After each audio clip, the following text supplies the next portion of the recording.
Hey, mais vous êtes là? Et vous avez l'air de plus en plus nombreux. Donc, merci. Merci à tous. N'oubliez pas d'aimer la page Facebook de fin de séance. Abonnez-vous au Twitter aussi, où il y a des petites news de films et de ciné en général. Et il y a même un Instagram pour avoir de très jolis posters minimalistes des films que l'on critique. Aujourd'hui, on va parler d'un Pixar rafraîchissant pour l'été. Le Monde de Dory, sorti le 22 juin 2016. C'est la suite du Monde de Nemo. Cette fois-ci, c'est Dory qui veut aller en croisière et trouver ses parents. Film réalisé par Andrew Stanton et Angus MacLean. Angus qui était le prénom de MacGyver. Il faut le savoir. C'est cadeau, c'est une petite anecdote comme ça. Avec en voix française Céline Monsara, Franck Dubosc, Mathilde Seigné. Si vous le voyez en VO, vous aurez Hélène DeGeneres, Ed O'Neill, Ty Burrell et que des gens bien, que vous avez pu voir notamment dans Modern Family. J'ai parlé avec Arnaud de ce Pixar. L'histoire. Alors, déjà, il y a un petit court-métrage, comme très souvent dans les Pixar, un petit court-métrage avec des petits oiseaux. On en parle très rapidement au début de cet épisode. L'histoire même du film est centrée sur le personnage de Dory, le petit poisson bleu amnésique du monde de Nemo, qui décide enfin, après des années loin de sa famille, de traverser l'océan et de partir à la recherche de celle-ci. By the way, n'oubliez pas de vous abonner et de commenter sur iTunes ou sur Podcast Addict ou sur ce que tu veux, le podcast Fin de séance. Et également de checker le podcast Rendez-vous à table où on débriefe quelques restaurants qu'on teste à Toulouse pour l'instant et bientôt peut-être ailleurs. Ouais, Rendez-vous à table, je fais de l'interpromo entre mes deux podcasts. Ouais, super. Et voilà, sans plus attendre, je vous laisse écouter cet épisode. Le petit court-métrage de Piper, c'était sympa. C'est un peu les mêmes thèmes, d'ailleurs, si je me rappelle bien, de Nemo. Non. C'est-à-dire qu'en gros, faire... comment dirais-je? Ok. Ne pas être trop protecteur de son enfant et lui faire des choses par lui-même. Enfin, là, c'était le contraire, je veux dire, dans Nemo.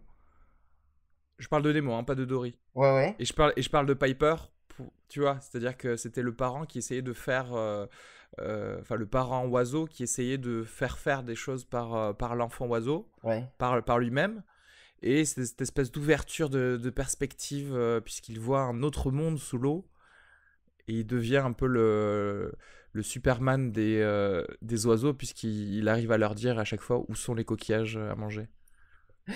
Ouais, c'était très bien animé, surtout, j'ai trouvé. C'est très expressif, tu vois, les... Ouais, et en peu de. Ils ont pas besoin de trop de fioritures. En plus, tu sais, justement dans les expressions, au final, tu te rends compte qu'ils ont réussi à diminuer et à, comment dirais-je, arriver à la substantifique moelle de chaque petite expression de chaque oiseau pour te faire comprendre directement le sentiment et tout ce qu'ils vivent, en fait, tout simplement. Hmm. Ok, c'est tout ce que tu as à dire sur Piper. Non, non, mais voilà, j'ai trouvé ça sympa. Ah, Voilà, t'as quoi. pas trouvé une dimension supérieure à tout ce que c'était, genre tu sais le fait de changer justement sa perspective, aller sous l'eau Mais si, parfois si, et ne pas rester au-dessus de. je trouve ça mignon, comme un conte que tu lis à ta petite nièce, tu sais, un petit truc comme ça, sympa, 5 minutes, ça passe bien. Non, je suis d'accord, c'est bien. Et alors le film, ok, le monde de Dory, Voilà. incroyable.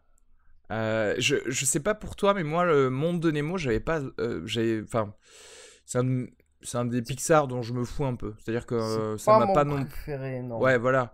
Ça m'a jamais ça m'a jamais transcendé en fait, vraiment comme truc. Et j'ai jamais compris d'ailleurs non plus l'engouement qu'il y a eu autour de ce film. Ouais, je suis d'accord. Il y a eu trois films, je crois, de Pixar où j'ai jamais compris le tel engouement. C'était ça, Brave et La Reine des Neiges. Cela dit, Brave, l'engouement était pas énorme.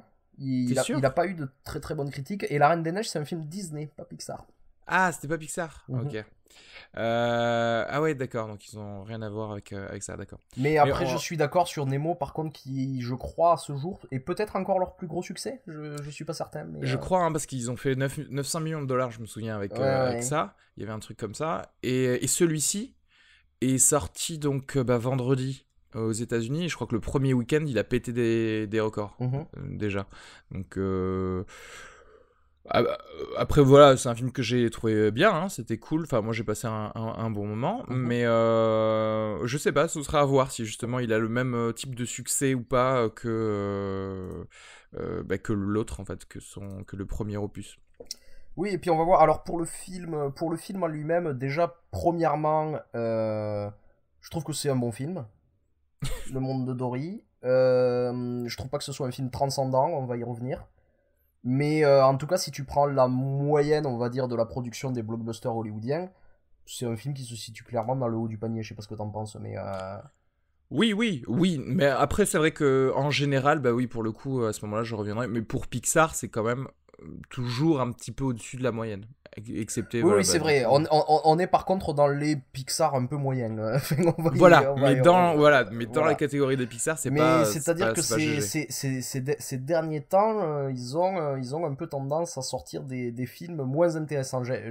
Excepté Vice Versa qui était sorti l'année dernière, Oui, vice qui versa pour était le vraiment coup génial. là flirtait avec la bonne période de Pixar. Mais si Ouais. tu prends les autres films qui ont été faits ces dernières années, que ce soit Le Voyage d'Arlo, que ce soit Ah putain, Monstres et compagnie ça, 2, Cars c'est 2, Brave, etc., je pense que quand même on n'est plus au même niveau et même je sens un peu de cynisme dans cette manière d'enchaîner les suites mais en fait, c'est ouais, exactement, c'est juste des choses qui sont bankable et on veut se ramener dessus pour avoir de l'argent. C'est-à-dire que franchement, Cars 2, Monstres et compagnie de 2, enfin, tu les fais pas, ce serait pareil dans ma vie, quoi, tu vois. hmm, Et enfin, celui-ci est un petit peu au-dessus en termes de suite mhm, de films, d'accord? Parce que je trouve qu'il y a des thèmes, enfin, il y a un gros thème dans ce film qui, je trouve, est très intéressant et pas très souvent justement traité au cinéma et encore moins pour des enfants. Et qui était un peu traité dans le premier. Bon, autant le dire maintenant, c'est en gros la vie avec un handicap. Et, mais effectivement, dans les autres Pixar, enfin, je sais pas si on peut dire que c'est du cynisme, mais en tout cas, c'est un oubli clair d'où ils viennent, tu vois, du fait de vraiment mettre le paquet sur un bon scénar. Et enfin, et sur, je le sur soulignerai tout le temps en parlant des Pixar, mais genre Toy Story 3, tu le vois et tu pleures, quoi. ouais, ouais. Surtout, enfin, déjà pour revenir un peu sur Pixar, je crois il y a plusieurs choses. C'est-à-dire que dans leur écurie, entre guillemets, il y a quand même quelques très très bons réalisateurs qui sont clairement au-dessus du lot. Je pense surtout à Brad Bird Mm. en tête, Pete Docter évidemment, et peut-être un Andrew Stanton que je mets pas tout à fait au même plan mais qui est quand même assez solide. Et il faut savoir que la plupart de ces réalisateurs, c'est-à-dire Brad Bird et Andrew Stanton notamment, sont partis de Pixar ces dernières années pour essayer de faire des films ailleurs. Ouais, en live action. Je pense que ça explique pourquoi ces dernières années on a eu aussi des Pixar un peu plus faibles. C'est qu'ils ont perdu un peu leurs réalisateurs Oui, stars qui sont partis leur tête d'affiche, ouais. sur d'autres projets. Et bon, là c'est Andrew Stanton qui a fait ce film, qui est revenu parce qu'il a connu un gros échec avec John Carter of Mars, Ouais. qui était pas très très bon, il faut dire ce Qui qui était, est, quoi. ouais, ouais, qui était l'un des pires échecs de Disney, je crois, hein. C'est-à-dire que Ouais. niveau budget mis dans ce film et niveau ce qu'ils ont ramassé, ce qui est dommage parce que c'est une bonne, enfin c'est une bonne idée, c'est un bon bouquin, enfin c'est un bon bouquin, ouais c'était bien. Ça aurait pu être, c'est bizarre. Ce film était trop fait pour des enfants. Tu vois, John Carter of Mars. Mhm. Et, euh, et en fait, quand tu fais quelque chose que pour une cible, bah, tu te rends compte que tu n'as plus grand chose à proposer en fait. Et Il faut puis savoir faire un film ensuite, il y a quelque chose sur Andrew pour Stanton. Je raconter pense quelque que c'est chose. un réalisateur qui a énormément de qualité, mais qui se fait pas assez confiance. On va peut-être y revenir. Et enfin, autant y revenir maintenant. Non, c'est-à-dire que je Waouh. pense que la meilleure chose qu'il ait faite, c'est les 40 premières minutes de Wall-E, Andrew Stanton. Oui. Et en fait, ces qualités qu'on retrouve dans les 40 premières minutes de Wall-E, c'est-à-dire un style un petit peu contemplatif, et surtout, en fait, une manière de savoir comment transmettre une émotion par la force d'une mise en scène, c'est-à-dire Oui. avec juste un rythme particulier, une manière de montrer certaines images, il arrive à transmettre ce genre de choses. On retrouve un peu certains passages comme ça dans le monde de Dory, pas suffisamment, et j'ai l'impression qu'il se raccroche beaucoup à des ficelles, à beaucoup de facilité, parce qu'il a peur d'ennuyer son spectateur s'il tombe uniquement dans ses travers. Et je pense que pour moi, parmi les scènes les plus réussies, c'est justement ces scènes où tu vois Dory perdue toute Oui. seule, tu vois. Qui se parle à elle-même. C'est vrai qu'il y avait cette scène-là qui durait quoi facile quand même 3 minutes. Enfin, non, je sais pas. En fait, la vérité, c'est que je pense que t'as l'impression que c'est plus long, mais ça devait durer, je sais pas, 1 ou 2 minutes, mais c'est long quand même, 2 minutes, quand Ouais, t'as qu'un ouais. seul personnage à l'écran et qui se pose des questions parce que vraiment, elle est perdue, elle connaît son handicap, elle dit ah, j'oublie tout le temps des choses. Où est-ce que je suis? Je suis de nouveau toute seule, il faut que je les retrouve. C'est pas mal, comme tu disais, c'est contemplatif aussi dans le désarroi du Mais personnage. en plus, je pense il y a quelque chose, c'est que on sent vraiment que c'est quelque chose qui lui plaît, parce que finalement, comment il conclut son film, quel est l'enjeu, le dernier élément qui nous fait comprendre que l'histoire s'achève, c'est que Dory, pour la première fois, peut aller toute seule au bord d'une falaise pour admirer le paysage. Mm. Et tu sens, tu vois, que c'est quelque chose vers lequel il veut aller. Et d'ailleurs, ensuite, pendant le générique, il y a un superbe plan qui passe derrière, qui est juste la caméra qui monte dans les océans Oui. pour s'achever sur un plan d'un rocher sur lequel il y a des phoques qui font des conneries. Et en fait, ce plan, je le trouve incroyable, parce que déjà, t'as un long panorama. Il aurait pu être limite dans le film, il est peut-être un peu long pour un film d'animation pour les enfants, tu vois, mais cette Mm. manière juste d'abord de contempler les océans, pour finir par juste un plan fixe sur un plan extrêmement riche en termes de comédie, sur tout ce qui se passe à l'intérieur. Enfin, là, on sent qu'il y a un metteur en scène. Il y a plein de moments où je sens qu'il y a un metteur en scène. Et il y a plein d'autres moments où je sens quelqu'un qui est très très peu sûr de lui et qui se rattache, ouais, à des facilités de scénario, en fait, quoi. Mais je pense qu'il y a une espèce de triptyque de choses difficiles comment dirais-je, à allier en fait. C'est-à-dire que il y a la mise en scène où tu as envie de mettre le paquet et de montrer que tu sais faire des choses et de servir une bonne histoire. Il y a effectivement le scénario, mais le scénario qui parfois peut être simpliste à ces moments. Et donc là, ce sont les artifices scénaristiques dont tu parles, c'est-à-dire il faut qu'il y ait une espèce de fausse action rapidement pour... C'est ça, je pense notamment à la euh, course-poursuite à la fin, en fait, qui a pas de sens. C'est-à-dire que cette course-poursuite, en termes d'action, je vois que c'est ce qui clôture le film, tu vois, que c'est ce qui permet d'arriver à la fin. Mais en fait, cette scène, je trouve qu'elle incarne pas du tout le parcours des personnages, par exemple. Tu vois ce que je veux dire?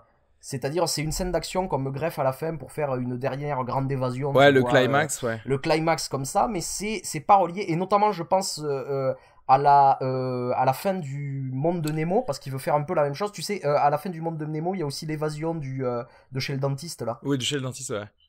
Et en fait, ce qui se passe, c'est que dans cette scène d'évasion, le petit Nemo, en fait, il utilise tout ce qu'il a appris pendant le film pour pouvoir s'évader. Et Ouais, donc, il y a quelque chose où l'action rejoint en fait le parcours du personnage. ouais. Et je trouve qu'il y a quelque chose, il y avait quelque chose de. Alors, toujours pareil, je pense pas. En fait, Nemo, le premier, je pense pas non plus que ce soit un film extraordinaire, je le trouve pas mal. Mais en tout cas, je le trouve plus abouti que Le Monde de Dory. Oui, C'est-à-dire qu'il y a beaucoup d'éléments comme ça où j'ai l'impression que le scénario, en fait, le scénario me paraît moins artificiel parce que en fait, la construction des personnages va de pair avec la construction de ouais. l'action. Et dans Dory, c'est pas toujours le cas en fait. Dans le sens où, pour aller dans des choses plus philosophiques, on a le parcours de Nemo à la Joseph Campbell qui sert ses actions à la fin. C'est-à-dire qu'en gros, t'as une espèce d'odyssée du héros, mais où tout ce qu'il vit va tout de même servir à ses actions à la fin, parce que ça le change lui-même. Voilà. Alors Or là, c'est vrai que à la fin... juste pour expliquer, donc Joseph Campbell, c'est un théoricien de la narration. Qui a écrit un livre au milieu des années 50, je crois, qui s'appelle Le héros aux mille visages, et où en fait il explore tous les mythes de l'humanité pour essayer d'en retirer en fait quels sont les mythes qui ont le plus résonné, qui sont le plus restés, et qu'est-ce qu'ils ont de commun. Et c'est quelque chose qui est beaucoup, qui est beaucoup ouais, utilisé. Et en fait, donc il explique justement ce genre de choses qu'on vient de dire là. que Oui, c'est-à-dire que déjà, il a bien montré que dans les mythes humains, et donc dans les mythes, c'est-à-dire partez de la mythologie antique à toutes les religions, il y a toujours plus ou moins les mêmes schémas, les mêmes patterns que l'on peut retrouver dans la vie ou l'histoire d'un personnage. Voilà, enfin des petites choses assez communes voilà, qu'on peut retrouver aussi bien chez Jésus que chez Thor ou Odin. Généralement, justement, les Pixar sont très très solides sur ça, sur cette manière de créer des mythes et de créer, en fait, de créer des personnages qui résonnent avec le spectateur. Et Ouais. ils loupent un petit peu sur Dory, justement, parce que je le trouve pas. Parce que notamment, niveau, comment dirais-je, niveau mort, résurrection du héros, là, Dory, en fait, au final, à la fin, cette course-poursuite, elle fait exactement ce qu'elle fait tout le temps, C'est c'est-à-dire qu'elle ça. réfléchit pas à quelque chose et elle fait. Ouais. C'est Euh, comme si elle avait rien appris, en fait. Elle aurait pu faire ça au début du ouais, film, quoi. après, c'est difficile parce que justement, l'handicap de Dory, c'est aussi de rien apprendre. Mais alors, justement, j'aimerais revenir sur cet handicap parce que le petit truc qui m'a chiffonné, c'est que, bon, alors, premièrement, dans le cinéma d'animation américain, les animaux, c'est un peu le truc le plus utilisé généralement, notamment les studios qui ont moins d'imagination que Pixar, je pense à DreamWorks par exemple. Hmm. Généralement, quand ils font un film, ils se disent, tiens, on va faire un film normal, mais en fait, à la place des êtres humains, il y aura des animaux, ça va être trop lol, Oui. tu vois. Ouais. Et en fait, ce qui se passe, c'est que dans les films de DreamWorks, les animaux, en fait, ce sont des humains, quoi. Oui, bien sûr. Et ce que j'aime d'habitude, Madagascar, par exemple. ouais, Kung Fu Panda, enfin, tu prends Ouais, n'importe ouais. lequel, ce sont des humains. Et ce que j'aime bien généralement dans les films de Pixar, c'est que les animaux sont des animaux. C'est-à-dire, ils ont des objectifs d'animaux, ils ont des émotions d'animaux, et en fait, ils reprennent vraiment les caractéristiques des espèces, tu vois. Il y a beaucoup de Oui. recherche qui est faite pour ça, pour essayer de mieux les incarner. Et je pense qu'il y a une scène formidable, je pense la meilleure scène du monde de Nemo, donc le premier film. C'est à un moment donné, ils vont dans une espèce d'association de requins anonymes qui en fait se réunissent pour essayer de plus manger de poissons.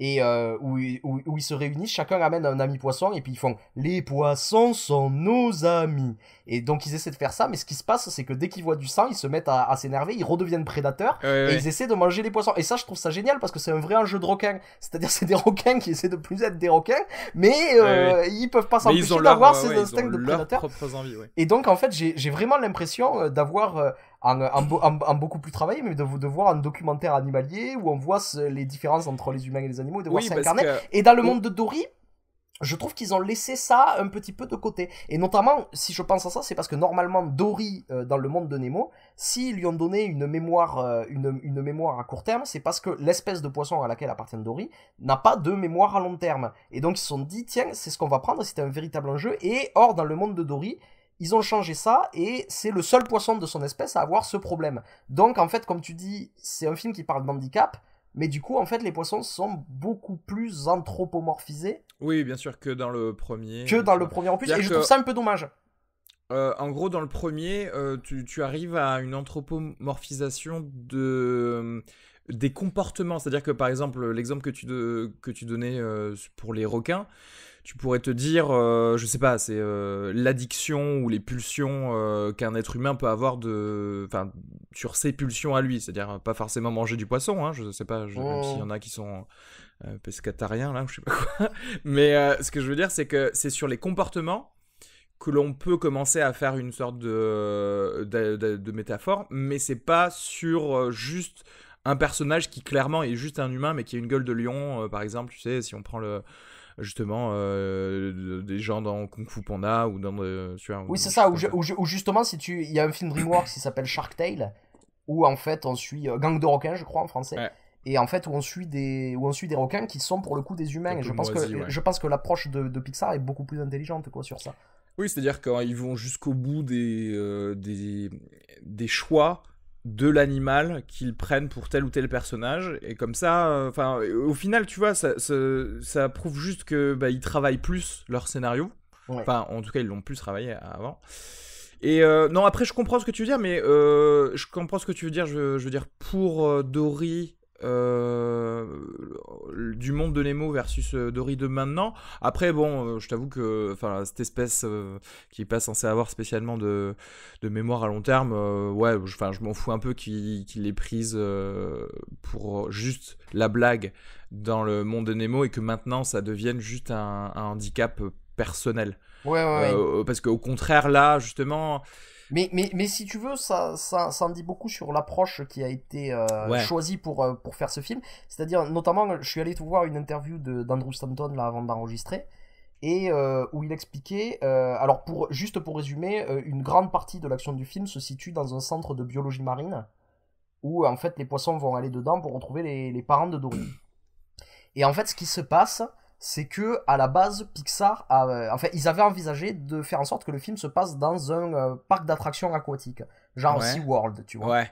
Et Andrew Stanton explique que durant la production du film, il y a le fameux film Blackfish qui est sorti, Ah ouais. donc qui est un documentaire sur SeaWorld, je crois, c'est ça, hein. Ouais, mais du coup, ça a mis beaucoup de temps à ce moment-là, la Ouais, production de ce film. ouais, mais c'est long. Ou Parce en que tout cas, ils l'ont vu Blackfish, il est pendant ce sorti. temps. Oui. Mais Ouais. en tout cas, il expliquait ça, que toute l'équipe a été choquée par ça, et que du coup, ils ont décidé de faire en sorte que le film se passe plus dans un parc d'attractions marin, Oui, où mais dans tous un les animaux centre, sont captifs, mais dans un centre. dans un centre scientifique.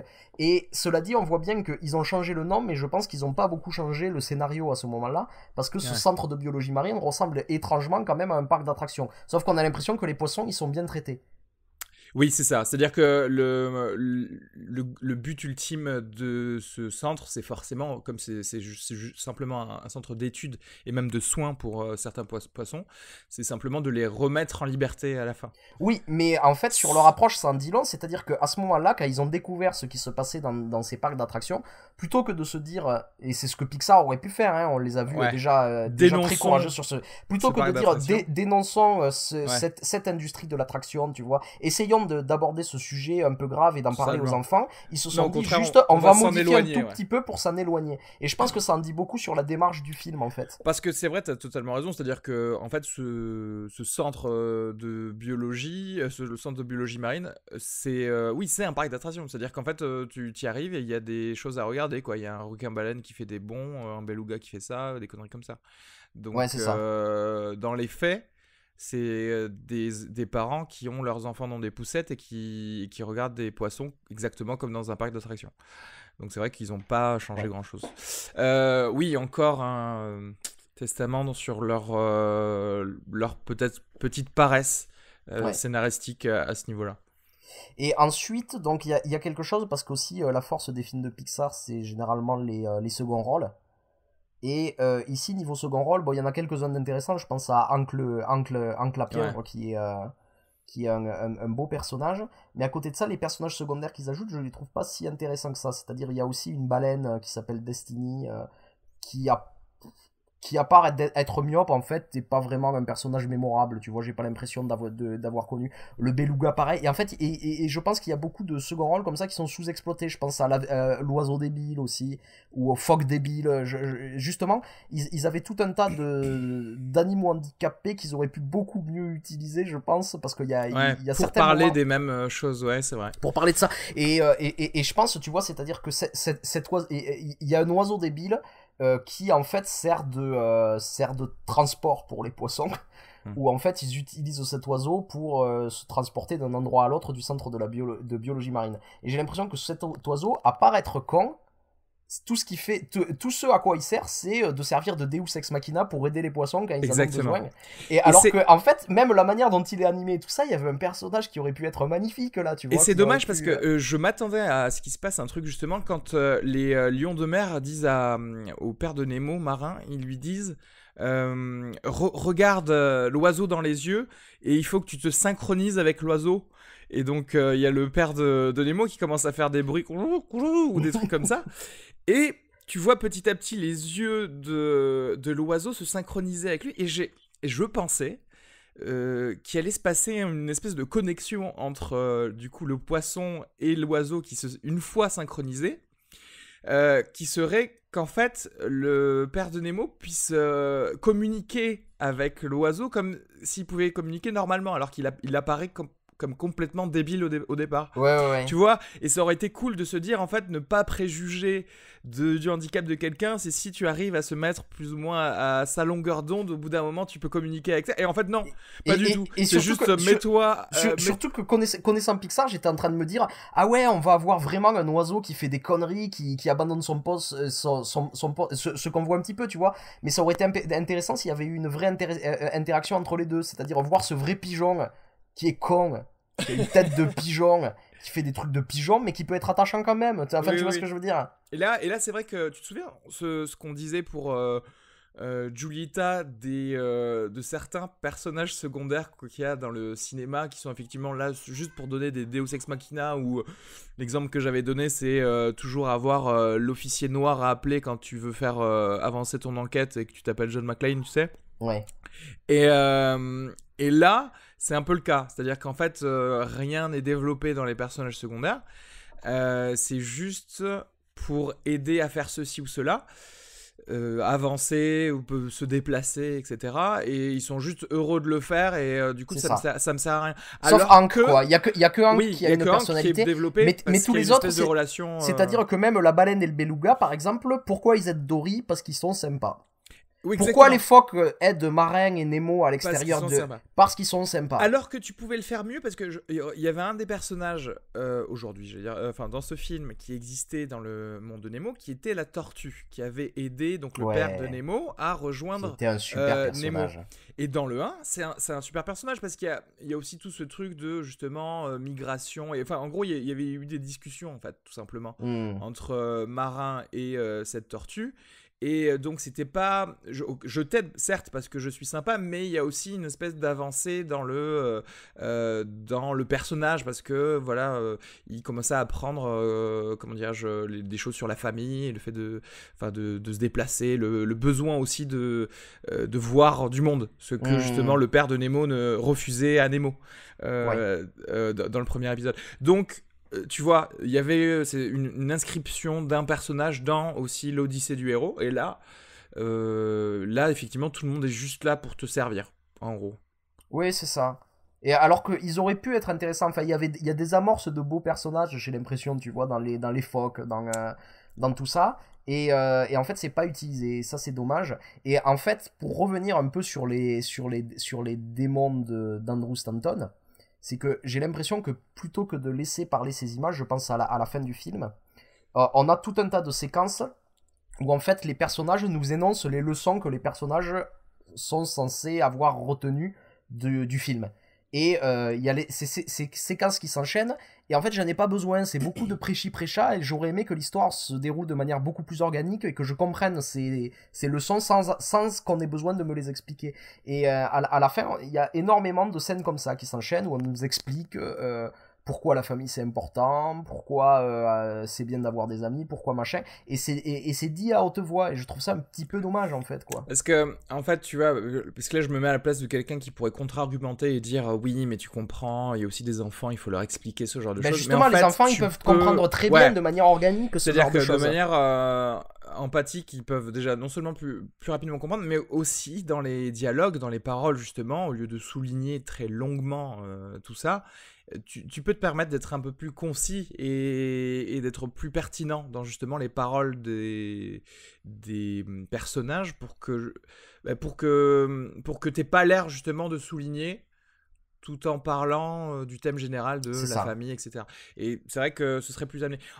Là, enfin, c'est pas qu'on est méchant en fait avec ça, c'est juste qu'on attend plus de Pixar. Mais en fait, je sais pas comment te dire, si ça avait été un film DreamWorks, je l'aurais dit ouais, c'est bien quoi. C'est exactement ce que j'allais sortir comme phrase. C'est exactement ça. C'est-à-dire que j'aurais vu ça de DreamWorks ou de je sais pas quoi, comme autre studio, j'aurais fait ouais, c'était cool, c'était bien. Et Pixar, c'est un peu le bon élève de ta classe, le très bon élève de ta classe. et là, il a 14, tu vois. Ouais, et quand il a ça, tu lui fais ah mais tu fais genre qu'est-ce que t'as fait? T'as pas bossé, quoi. Et il y a plein de choses aussi. Il y a un autre moment très intéressant. C'est un moment où Dory retrouve plein de poissons de son espèce qui lui apprennent que ses parents sont morts. Et là, il y a une très très belle scène, très bien filmée, comme Andrew Stanton sait les faire justement, où il y a un vertige du personnage qui en fait se rend compte qu'elle a perdu quelque chose d'important. C'est bien. Et là, je me disais, ah ouais, Pixar qui, encore une fois, hésite pas à aborder des thèmes un peu difficiles. Et 5 minutes plus tard, on apprend que les parents de Dory sont en fait vivants. Et je trouve que là, il y a un vrai manque de courage de la part de Pixar, quoi. Ouais. Bon, après, ouais. Enfin, c'était bizarre de dire qu'ils étaient morts, d'ailleurs. Enfin, cette scène était un peu bizarre parce que ils peuvent pas savoir que ses parents sont morts ou pas. Tu vois ce que je veux dire? Oui, c'est ça. Donc, c'est bizarre aussi de faire croire au personnage qu'il est mort. C'était juste histoire de faire un petit ascenseur émotionnel pour Dory, Ouais. mais il n'a pas besoin parce qu'elle les a pas eus depuis des années. Donc, si tu veux, l'ascenseur émotionnel, il y est de toute façon une fois qu'elle les aura rencontrés, tu C'est vois. ça, en fait, ce que je trouve Donc, très manipulateur, c'est si tu fais cette scène-là, il faut que les parents ils soient morts. Sinon, tu la fais ouais, pas, quoi. et puis, enfin, ça sert à rien que le personnage de l'autre poisson dise ça. Surtout qu'en Ouais. plus, moi, je me suis dit, bah non, c'est qu'ils sont probablement à Cleveland. Parce que Ils sont censés partir dans un autre aquarium dans un à autre. Oui, Cleveland. voilà. Ouais. Donc moi, je me serais dit, ah, mais ils vont partir dans un autre centre aquatique pour qu'elle les recherche là-bas, peut-être. Parce que moi, ça me semble le plus cohérent en termes de, comment dirais-je, des faits, tout simplement. Hmm. Mais il se trouve que c'est pas ça. Bon, après, elle les trouve assez facilement, hein, puisqu'ils étaient là, à côté. Ouais. Merde, je voulais dire quelque chose. À ce propos, j'ai totalement perdu le fil de la discussion. Non, je suis désolé. Oui, tu peux. Bonsoir, reprendre sur autre chose. Non, je sais plus. Je voulais parler oui, de cette scène qui était bizarre, des parents qui sont morts mais qui sont pas morts. C'est facile, voilà. C'est un film facile. Ouais, tout comme par exemple aussi le sonar du beluga, c'est-à-dire pendant le film, le beluga apprend à utiliser son sonar pour repérer les gens, et en fait, ça me dit rien du personnage, quoi. C'est juste, je vois des effets cool à la Dark Knight, tu vois, où t'as un Ouais. sonar comme ça qui est utilisé pour. Et en fait, ça sert juste à pouvoir développer des scènes d'action après. Il y a pas vraiment. Et j'ai l'impression que que le film est beaucoup comme ça, c'est-à-dire que beaucoup de choses m'amènent à une scène un peu spectaculaire, mais qu'en fait, il y a assez peu d'éléments qui m'amènent à vraiment faire avancer le Ouais, parcours parce des que, personnages, enfin, quoi. c'est. Bah oui, là clairement, c'était nul dans ce personnage-là, parce que, genre, tu te dis, ah ouais, Il est, mais il a il est, perdu il est son juste nul, pouvoir. c'est-à-dire ça fait Ou partie alors, de ces personnages. C'est-à-dire au début on nous le montre, c'est le voisin de bassin de la baleine. Et en fait, quelle est sa caractéristique? C'est il est chiant. Et en fait, non mais c'est ça, c'est-à-dire la baleine l'aime pas parce parce que c'est le type chiant, tu sais, c'est le genre de type qui te colle et t'as juste pas envie de passer du temps avec lui parce qu'il est chiant, quoi. Il se plaint, il fait des trucs comme ça. Et en fait, c'est tout ce qu'il est pendant le film, c'est-à-dire le film se finit, il s'est échappé du laboratoire de biologie marine, il est toujours chiant. Ils ont euh, utilisé un sonar mais il est chiant. c'est-à-dire qu'en fait, c'est bizarre, parce que je sais pas s'ils ont voulu lui donner un arc ou quoi que ce soit, parce que ils nous font comprendre qu'il a un espèce de blocage psychologique à C'est utiliser ça. son sonar, mais en fait non, parce que si tu lui demandes 2 fois en lui disant arrête de déconner, bah il C'est l'utilise. ça, Donc, c'est-à-dire que j'ai l'impression qu'ils appliquent un peu les recettes, j'ai envie de dire Pixar, où les personnages doivent avoir un parcours, doivent évoluer oui, c'est-à-dire au lors bout du d'un film, sauf que moment, là c'est ultra artificiel en fait, c'est-à-dire oui, ça marche pas, quoi. ne le fais C'est-à-dire pas sur tous les personnages, quoi. c'est ça, si le seul blocage c'est dire mais vas-y essaye, je suis sûr, je crois en toi et que le gars y arrive, bon, on n'a pas, non mais c'est vrai, on n'a pas appris beaucoup de choses du personnage, Oui, quoi. oui, parce que, en fait, le gros risque de ce film, et c'est ça aussi qui est peut-être un peu gênant pour moi, en tout cas à la fin, c'est de tomber dans la phrase que vous avez entendue dans Retour vers le futur. Si tu crois très fort en quelque chose, tu finiras toujours par y arriver. Mm. Ok, sauf que si tu as un dérèglement cérébral, comme Dory, si tu crois très fort en le fait que tu vas ne plus avoir ce handicap, bah ça va pas fonctionner normalement. Oui. Euh, Bon, il se trouve qu'à la fin, comme tu le dis, malgré la peur de Marin, elle arrive quand même à juste aller devant le récif et sans se perdre, sans oublier là où elle habite, tu Et c'est vois. un beau Après, moment, moi je l'ai trouvé super non émouvant mais ce moment, c'est un quoi. beau moment. Je pense que c'était nécessaire aussi, c'est-à-dire qu'en fait, on arrive à dire en gros, ce n'est pas parce que tu es handicapé que tu seras toujours pas autonome ou des choses comme ça, tu vois, et enfin dépendant d'autres personnes. Bon, après, voilà, c'est pas enfin, j'allais dire, c'est pas un handicap grave. Si, enfin, c'est difficile. C'est-à-dire, quand tu extrapoles ça à un être humain, je sais pas si. Est-ce qu'au final, c'est un choix de facilité? Est-ce que c'est bien dit? Je sais pas. Ce que je sais, c'est que je ne trouve pas, moi, de, de vrais changements dans la vie de Dory, en fait. Hmm. Tu vois ce que je veux dire? C'est-à-dire Oui, oui, qu'en oui, gros, elle oui. s'est juste un poil. Enfin, et c'est ça mon problème, c'est quoi? Ça veut dire qu'elle s'est un peu améliorée dans son Non, sens mais de c'est ça. l'orientation. Non, elle n'est pas censée C'est-à-dire, pour s'améliorer. résumer, Elle a un handicap. dans le monde de Nemo, donc elle est montrée comme un poisson ayant le premier film donc elle est montrée comme un poisson ayant un handicap, mais à la fin du film on se rend compte que Marin, donc le héros du premier, a appris de Dory. Hmm. Et dans ce film, j'ai pas l'impression que Dory a appris de Marin. On essaie de me le faire croire, Oui, mais en fait, finalement Marin a appris a de re-appris Dory. de Dory. C'est ça. Parce que Marin était revenu C'est dans ça. ses problèmes initiaux qui étaient voilà, le parent poule un peu trop qui couvre trop les gens à côté et qui peut-être ne tente rien, ne risque rien. Voilà. Hmm. Et analyse trop les choses avant d'agir, etc. etc. Hmm. Là, le truc, c'est que Dory, du fait de son handicap, ne peut rien apprendre. C'est ça le truc. C'est qu'en fait, autant le premier était. Parce qu'en fait, j'ai réalisé en regardant ce film, et je l'avais totalement oublié, que Nemo était handicapé. Puisque Nemo a Oui, une il a une petite une nageoire. nageoire atrophiée, une focomélie de nageoire là. Et autant le premier, c'était, on va dire, sur le handicap physique. Celui-ci, c'est censé être sur le handicap mental, clairement. Mhm. Et c'est difficile. Après, c'est difficile de traiter ce sujet, je suis d'accord. Le truc, c'est que au Et final, soit dit en passant, le sujet aurait été mieux traité s'ils avaient gardé leur idée de le faire dans un parc d'attractions aquatiques, parce que sachant que si t'as vu Blackfish, je sais pas, tu t'apprends que les animaux à l'intérieur, ils deviennent complètement fous, quoi. ouais. Complètement, quoi. Ouais, les orques notamment, Les orques notamment ouais, qui deviennent carrément sociopathes quand on les laisse à ouais. l'intérieur de ça. Ça aurait pu être intéressant, tu vois, Ouais. de traiter Déjà qu'à ça. la base, un orque, c'est vraiment une pute, hein, même dans la nature. Donc imaginez, hein, si ça les rend encore plus sociopathes.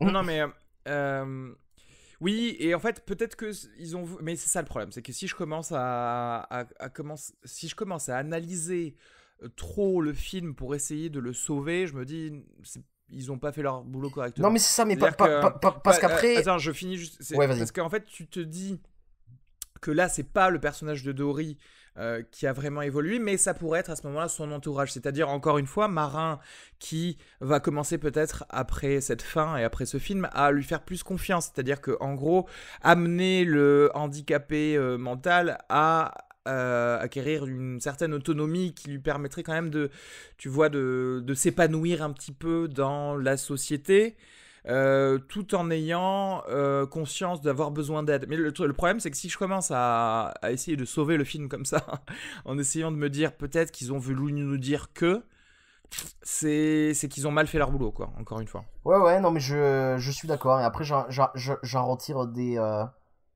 quelques belles scènes, quoi, des moments assez émouvants que je retiendrai, ouais. Justement, c'est les retrouvailles avec les parents, par exemple, Ouais, tu vois, bah, ou des moi choses comme ça. il y a une scène qui m'a mis un petit peu les larmes aux yeux, mais encore une fois, voilà, c'était la petite vidéo du Dolby Atmos qui m'avait mis dans cet état émotionnel. C'est la scène où tu vois Dory bébé. Alors déjà Dory enfant, Elle tu est vois, toute t'as trop mimi. envie elle est toute mimi, tu sais, t'as trop envie d'en faire un maquis, tu vois.